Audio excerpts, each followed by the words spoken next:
Breaking news Anakapalli జిల్లా రాంబిల్లి మండలంలో దారుణం చోటు చేసుకుంది. విద్యార్థినిపై కత్తితో ఉన్మాది దాడి చేశాడు. ఇక దీంతో బాలిక అక్కడికక్కడిగా చనిపోయింది. కొప్పుగుండుపాలెంలో 9th క్లాస్ చదువుతున్న బద్ది దర్శిని ప్రేమ పేరుతో బాలికను వేధిస్తున్నాడు సురేష్. ఇక ఏడాది కిందట రాంబిల్లి పోలీసులకు బాలిక పేరెంట్స్ ఫిర్యాదు కూడా చేశారు. దీని తర్వాత పోక్సో చట్టం కింద కేసు కూడా పెట్టి జైలుకి పంపారు పోలీసులు. ఇటీవలే బెయిల్పై వచ్చిన సురేష్ బాలిక స్కూల్ నుంచి వచ్చిన తర్వాత ఇంట్లో దాడికి పాల్పడ్డాడు. గత కొంతకాలంగా ఈ సురేష్ అమ్మాయిని వేధిస్తున్న పరిస్థితి కనబడింది. ఈ వేధింపులు తాళలేక ఆ అమ్మాయి యొక్క తల్లిదండ్రులు పోలీసులకు కూడా ఫిర్యాదు చేశారు. రాంబెల్లి పోలీస్ స్టేషన్లో కంప్లైంట్ చేశారు. దీంతో పోక్సో చట్టం పైన ఆయనపై కేసు నమోదైన సురేష్ పైన కొన్ని రోజులుగా జైలు జీవితం గడిపాడు. తిరిగి బెయిల్ మీద బయటకు వచ్చినటువంటి సురేష్ ఈ అమ్మాయిపై దాడికి పాల్పడ్డాడు. ఆ అమ్మాయిని ఒక రకంగా చంపేశాడని చెప్పాలి. సో మొత్తం మీద ఈ ఘటన పెద్ద ఎత్తున సంచలనం రేపుతోంది. సో 9th క్లాస్ చదువుతున్నటువంటి ఈ అమ్మాయి ఒక్కసారిగా ఆ కుటుంబీకులకి లేకుండా పోవడంతో ఆ కుటుంబం మొత్తం కూడా విషాద ఛాయలనుకున్నాయి.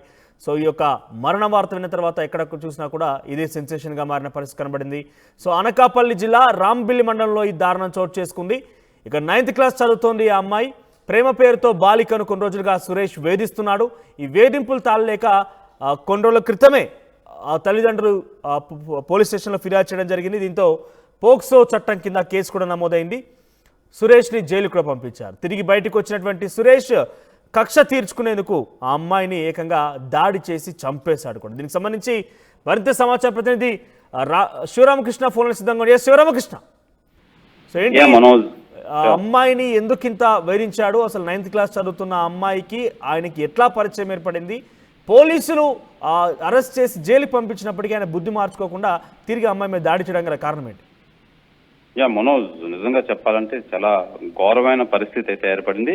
ఇది ప్రధానంగా చూసుకోవచ్చు మనం అనకాపల్లి జిల్లా యలమంచిలి నియోజకవర్గం రాంబల్లి మండలంలో చోటు చేసుకుంది. నిజంగా చెప్పాలంటే ఇది చాలా అమానుషం అంటున్నారు. నిజంగా అమ్మాయి 9th క్లాస్ చదువుతుంది, 14 సంవత్సరాల అమ్మాయి. ఈ సురేష్ అన్న యువకుడు ఆ అమ్మాయిని ఈ సంవత్సరం నుంచి వేధిస్తూ వెంటబడుతున్నాడు. ఆ అమ్మాయి ఈ ప్రేమించమని ఆ అమ్మాయిని వేధిస్తుంటే ఆ అమ్మాయి ఒప్పుకోకపోవడంతో ఆ అమ్మాయిని టార్చర్, ఒక నిజంగా చెప్పాలంటే నిజంగా టార్చర్ అనే చెప్పాలి. సురేష్ అన్న యువకుడికి తల్లిదండ్రులు ఎవరు లేరు. వాళ్ళ అమ్మమ్మ గారి ఇల్లు అయినా ఆ ఊర్లో అయితే ఉంటున్నారు. అదే ఊర్లో ఈ బాలిక చదువుతుంది, 9th క్లాస్ చదువుతుంది. ఆ అమ్మాయిని వేధిస్తుంటూ ఆ అమ్మాయి నిరాకరించడంతో అమ్మాయి తల్లిదండ్రులు పోలీస్ కేసు కూడా పెట్టారు. పోలీస్ కేసులో పోక్సో చట్టం కింద సురేష్ మీద కేసు నమోదై జైలు కూడా వెళ్ళాడు.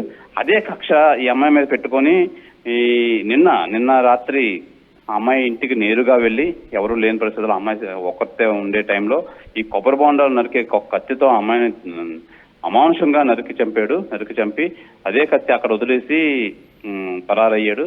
నిజంగా పోలీసు నిజంగా ఒక్కో విషయం ఏంటంటే ఇక్కడ హోమ్ మినిస్టర్ సొంత జిల్లా పక్కనే అవ్వడం నిజంగా ఇది చాలా గౌరవం అని చెప్పి ప్రజలంతా మాట్లాడుతున్నారు. ఏదేమైనప్పటికీ పోలీసులు సంఘటనా స్థలాన్ని చేరుకొని మొత్తం 4 టీముల కింద సురేష్ అనే యువకుల్ని గాలించే ప్రయత్నాలు అయితే ఉన్నారు. ఇంకా సురేష్ అయితే దొరకలేదు.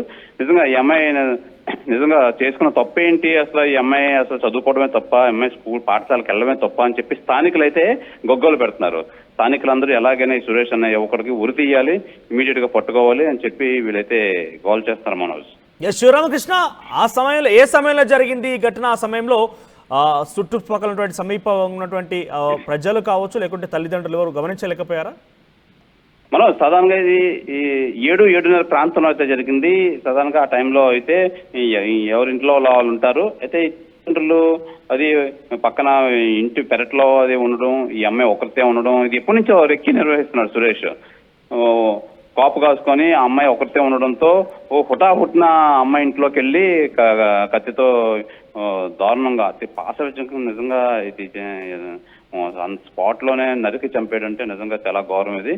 ఈ తల్లిదండ్రులు వచ్చి లోపే ఈ సురేష్ అన్న యువకుడు అమ్మాయిని చంపి ఆ అమ్మాయి అక్కడికక్కడే కుప్పకూలిపోయింది. అప్పటికప్పుడే కుప్పకూలిపోయి మృతి చెందింది. వెంటనే ఇమీడియట్ గా సురేష్ అయితే పరారయ్యాడు అక్కడి నుంచి. ఈ వెంటనే పోలీసులకి తల్లిదండ్రులు ఫిర్యాదు చేయడంతో పోలీసులు సంఘటనా స్థలానికి అయితే చేరుకున్నారు. ప్రస్తుతం సురేష్ ఎక్కడున్నాడు? పరారులో ఉన్నాడా లేదంటే పోలీసులు అదుపులోకి తీసుకున్నారా? ఆయనకు సంబంధించి ఆచూకీ ఏమైనా లభించిందా? మనోజ్, యాక్చువల్గా సురేష్ అయితే హత్య చేసిన వెంటనే భయభ్రాంతి చెంది తను పరారయ్యాడు.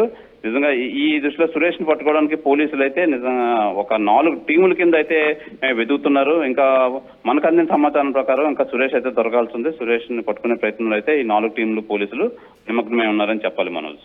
రైట్ రామకృష్ణ. వరల్డ్గా అనకాపల్లి జిల్లా రాంబిల్లి మండలంలో దారుణం చోటు చేసుకుంది. 9th క్లాస్ చదువుతున్న దర్శిని అనే అమ్మాయిని కొంతకాలంగా సురేష్ అనే ఒక వ్యక్తి, అదే గ్రామానికి సంబంధించిన సురేష్ అనే ఒక వ్యక్తి కొన్ని రోజులుగా తనని వేధిస్తున్నాడు. ప్రేమ పేరుతో ప్రేమించాలంటూ కూడా వెంటపడుతున్నాడు. ఇదంతా కూడా వేధింపులకు తాళలేక దర్శిని తన తల్లిదండ్రులతో చెప్పడంతో రాంబిల్లి పోలీస్ స్టేషన్లో వారంతా కూడా ఫిర్యాదు చేయడం జరిగింది.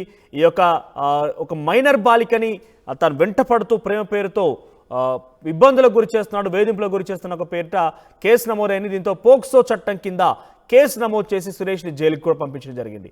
గత కొంతకాలం క్రితమే ఆయన బెయిల్ మీద విడుదల బయటికి వచ్చాడు.